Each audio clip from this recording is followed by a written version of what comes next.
और इधर जो है अर्थ लिख लीजिए। तो सबसे पहली बात है कि हीनयान और महायान में अंतर पूछता है तो 5-7 अंतर होता है। 5-7 जो अंतर होता है तो उसमें से हमको वो पॉइंट देखना है कि किस किस पॉइंट पर दोनों डिफर करता है। तो पहला जो अंतर होता है अर्थ में, हीनयान का अर्थ होता है निम्न मार्ग। निम्न मार्ग, निम्न मार्ग मतलब क्या? कट्टर मार्ग भी इसको कह सकते हैं, निम्न मार्ग। इसका महायान का अर्थ होता है उत्कृष्ट मार्ग, बहुत अच्छा मार्ग, उत्कृष्ट मार्ग। महायान का अर्थ होता है उत्कृष्ट मार्ग। इसका नेचर क्या है, स्वरूप क्या है? तो ये कट्टरतावादी है, कट्टर है, कट्टरतावादी, कट्टरतावादी है। मतलब क्या? जैन धर्म के मूल आदर्श या जो प्राचीन आदर्श है उसी को बनाए रखना चाहता है, मूल आदर्शों का समर्थक।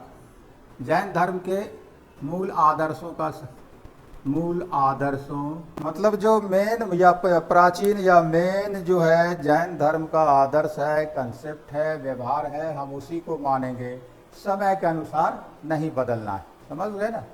तो ये कट्टर था और ये जो है उदारवादी था, ये जो है उदारवादी है।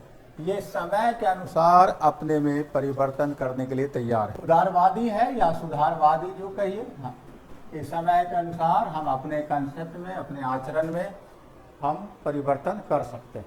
तो ये उदारवादी है। उसके बाद जो है पूजा की बात आती है।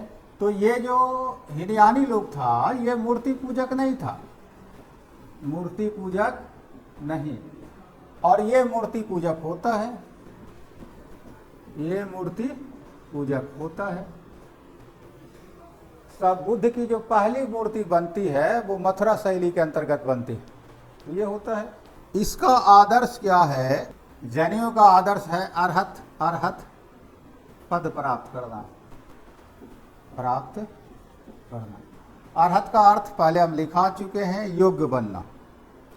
और इसमें महायान का उद्देश्य है बोधिसत्व प्राप्त करना, बोधिसत्व प्राप्त।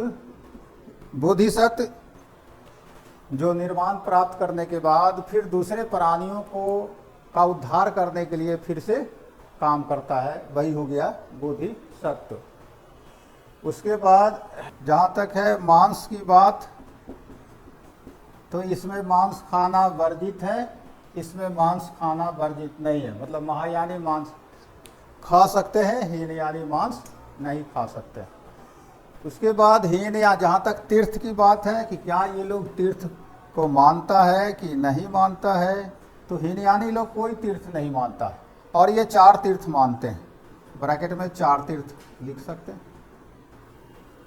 4 तीर्थ मतलब क्या? बुद्ध से संबंधित जो 4 महत्वपूर्ण स्थान है उसको महायानी लोग तीर्थ के रूप में मानता है।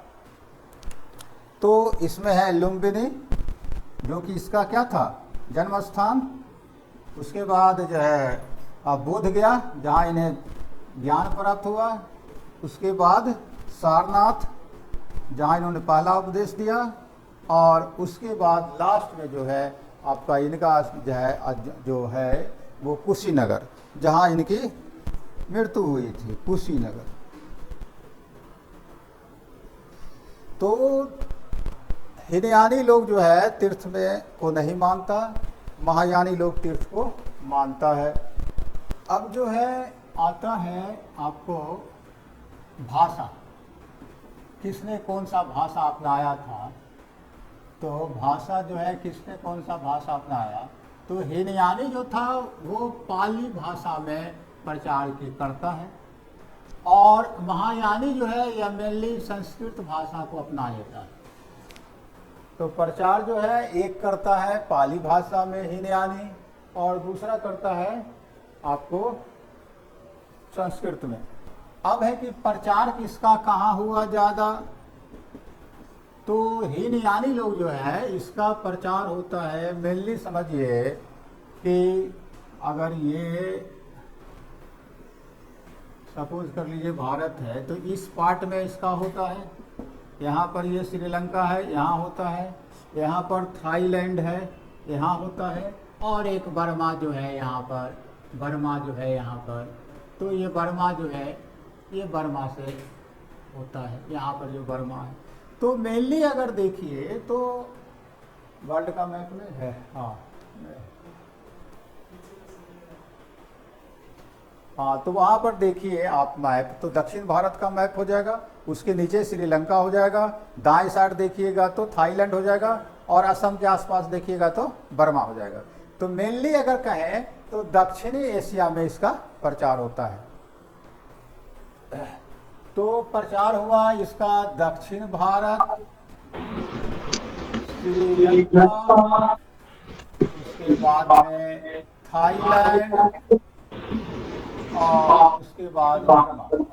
तो मेनली दक्षिण भारत में दक्षिण एशिया का हिस्सा जो है वहाँ पर इसका प्रचार होता है। और इसका जो प्रचार होता है आपको कहा महायान का, ये उत्तर पूर्व एशिया में होता है। तो उत्तर पूर्व